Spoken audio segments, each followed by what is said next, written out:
नमस्कार मित्रों, आज वीरभूमि चित्तौड़गढ़ में एक बार पुनः आने का अवसर मिला है। लगातार कोविड-19 के चलते जहां सारी व्यवस्थाएं चरमरा गई थी, लोग घरों में कैद हो गए थे। 2 वर्षों तक हम अपने भागीरथ महाराज की जयंती नहीं मना पाए थे। मेरे साथ में आदरणीय बड़े भाई साहब भवानी सिंह जी और जिन्होंने पूरा वर्णन बताया है कि भागीरथ जी महाराज कौन थे और उनकी द्वारा किस प्रकार से जो है गंगा अवतरण जो है पूरी तपस्या के माध्यम से उन्होंने कैसे मानव जाति का कल्याण किया। आपने पूरा वर्णन सुना है। मैं उस वर्णन के ऊपर नहीं जाऊंगा, मैं थोड़ा सा समाज के बारे में बताना चाहूँगा। हम आदिकाल में देखें तो हम जब उड़ीसा से निकले थे तो हम भांति-भांति में सब संगठित थे। पहले हम एकजुट थे, लेकिन जब महाराजा का जब शासन आया और महाराजा का शासन जब तक रहा था तो हम लगभग हम माने तो 1652 ईस्वी तक तो जो शासन है राजाओं का शासन, वो एक मजबूत शासन यहाँ पे भारत में रहा है। और उसके बाद जो है जब अंग्रेज़ों का यहाँ आगमन हुआ तो उसके बाद समझो कि हमारी कमर ही तोड़ दी। तो अंग्रेज़ों ने यहाँ आकर इस प्रकार से हमारे साथ बर्बरता का व्यवहार किया कि हमारे जो परिवार, जो कबीले थे छोटे-छोटे, उन लोगों को कभी एक सरदार के वहाँ भेज देते थे, कभी विदेश में भेज दिया, किसी को ऑस्ट्रेलिया भेज दिया, किसी को पाकिस्तान भेज दिया, किसी को बांग्लादेश भेज दिया। यानी हम देखें तो हिंदुस्तान के अगर कोने-कोने में हम देखें तो भी हमारा और समाज तो है ही है, लेकिन इसके साथ-साथ विदेश और अंतर जो देश है उनमें भी हमारा समाज, आज भी लोग वहाँ रह रहे हैं। लेकिन इस 200 और 250 साल के इस दरमियान वो अपने स्वरूप को भूल चुके हैं कि वो कौन है। हम बड़ी बात नहीं करते, हम सिर्फ उत्तर प्रदेश में जाते हैं तो भी समाज अपना स्वरूप खो चुका है और उनको पता भी नहीं हम कौन है। जब मैं मदनपुरी छबीला जब मैं गया था तो छेल छबीला गाँव में बड़ा ही अच्छा गाँव है। और छेल छबीला गाँव में जब मैंने पूछा, वहाँ जाके एक सरपंच थे वहाँ के, तो मैंने उनसे पूछा कि हमारे ओड बिरादरी के लोग यहाँ रहते हैं, सुना है कि उन्होंने कोई ओड महाराज की मूर्ति लगाई है, क्या आप बता सकते हैं कि हमारे ठाकुर ओड कहाँ रहते हैं? तो वो एकदम मेरे को ज़ोर से देखने लगा और मुझसे प्रश्न पूछने लगा कि भैया बताओ तुम कौन हो, पहले बताओ। मैंने कहा साहब मैं तो उदयपुर से आया हूँ, सीधा-साधा ओड हूँ। उन्होंने कहा यहाँ ये गलत बात है, ये कोई ठाकुर-वाकुर नहीं है, ये भी गधे हाँकने वाले ओड थे। आज से 70 वर्ष 80 वर्ष पहले जब देश आज़ाद हुआ था तब ये गधों से ही काम करते थे और इनके जो पुरखे हैं ये गधों से ही संपन्न हुए हैं। और ये लोग ठाकुर नहीं है, ये मात्र ओड लोग हैं। और इन्होंने अपने मूर्ति जो लगाई है ओड महाराज की, इनको धन्यवाद है कि इन्होंने अच्छा काम किया। लेकिन मैं इतना बताना चाहूँगा कि समाज अपना स्वरूप खो चुका। ब्रिटिश काल में जब मुगलिया काल था तो मुगलिया काल में भी छोटी जातियों के लोगों को भी बड़ी उपाधि दी जाती थी लड़ने के लिए कि अगर आप लड़ेंगे सूरवीर की तरह तो आपको क्षत्रिय बना दिया जाएगा, आपको ऊंची जाति में लिया जाता। तो कहीं न कहीं प्रलोभन देकर जातियों का जो समन्वय है वो बिगाड़ा गया। हमारी समाज के लोग, और समाज के लोग शुरू से ही मेहनत का समाज के लोग हैं।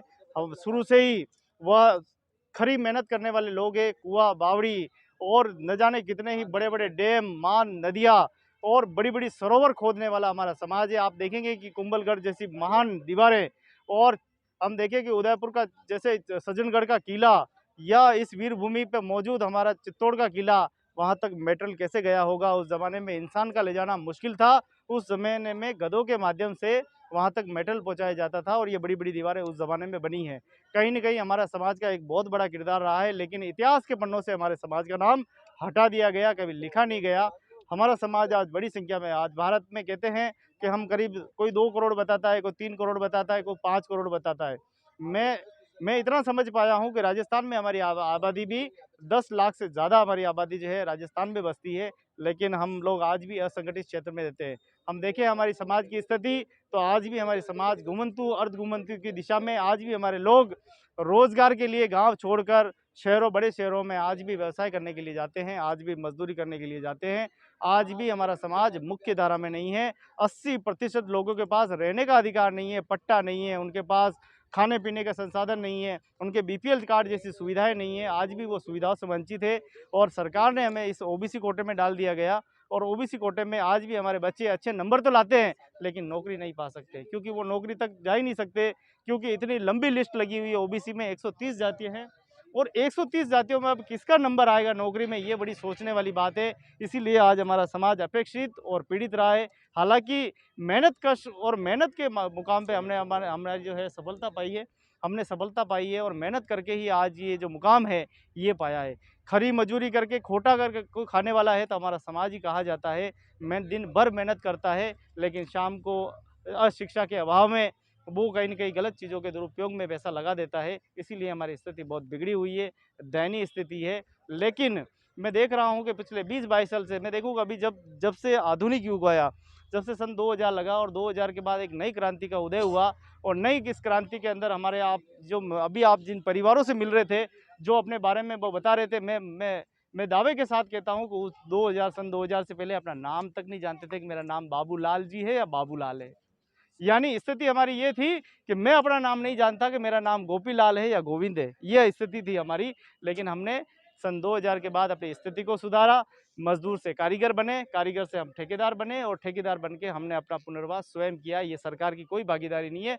हमने अपना समन्वय, हमने अपना जो कल्चर, हमारा अपना विकास हमने स्वयं ने किया है, इसमें किसी की भागीदारी नहीं है।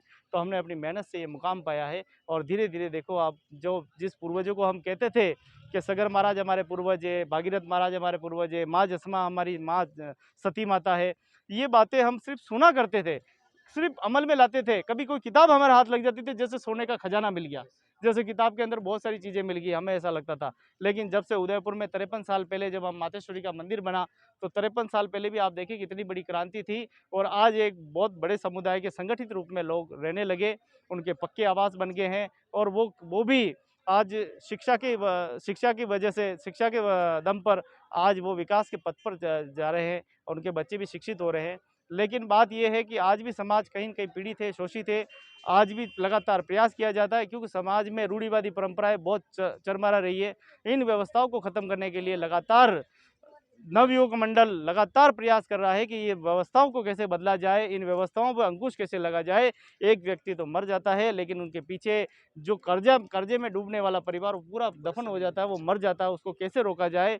बच्चों के बाल विवाह कैसे रोके जाए? मृत्यु भोज पे अंकुश कैसे लगाया जाए? और समाज में जो आपसी जो खींचतान है, वो कैसे कम की जाए? इस पे लगातार मॉनिटरिंग चल रही है। जैसे-जैसे हमारे साथ में शिक्षित लोग जुड़ते जा रहे हैं, जैसे-जैसे ये कारवां बढ़ता जा रहा है, आने वाला समय हमारे समाज के लिए बहुत ही उज्जवल भविष्य होगा। और आज भागीरथ जयंती के उपलक्ष्य में आपने देखे कि नगर के सारे लोग देख रहे थे हमारी तरफ। पूरा हर लोग ये देख रहे थे कि ये भागीरथ जी कौन है? ये कैसे है? ये क्या हो रहा है? लोग हैरान थे क्योंकि हम लोग नाचते, गाते, आतिशबाजी के साथ पूरे नगर के अंदर हमने पूरा जो शोभा यात्रा निकाली। मैं धन्यवाद देना चाहूँगा हमारे समाज के सभी अग्रज को, जो आज्ञावान बनकर एक अपना धर्म पालन और पुत्र भक्ति उन्होंने आज ये दिखाई है। और आज चित्तौड़ के, हालाँकि पहले जो हम यात्रा निकली थी, ये भव्य यात्रा, वो बहुत बड़ी थी, लेकिन इस किसी कारण की वजह से जन भागीदारी नहीं हुई है क्योंकि अभी बरसात आने वाली, तो कुछ लोग खेती में लगे हुए हैं, कुछ लोग काम में लगे हुए हैं, तो अव्यवस्था के कारण वो नहीं आए, उनको भी मैं धन्यवाद देता हूँ, लेकिन अगली बार वो ज़रूर आए क्योंकि समाज की एकता का नज़र जब आएगी, जब हम इस सड़कों पे उतरेंगे, शहरों की सड़कों पे उतरेंगे, तब लोगों को पता लगेगा कि और समाज भी एक बड़ा समाज है, संगठित समाज है और ये समाज भी सशक्त और उन्नत समाज है और हमारा भी नाम सभ्य समाजों में आएगा। धीरे-धीरे हमारे समाज के लोग हर समाज में भागीदारी कर रहे हैं और निश्चित रूप से आने वाले समय हमारे लिए बहुत ही मंगल और अच्छा आने वाला है। हमारे तमाम गुरुजी ने, वक्ताओं ने सभी बता दिया कि धीरे-धीरे समाज विकास के पथ पे है और मैं चाहता हूँ कि हमारे समाज में एक अच्छे वक्ता बने और बोलना सीखे। जब तक हमारे लोग बोलना नहीं सीखेंगे, तब तक किसी मुकाम को नहीं पा सकते।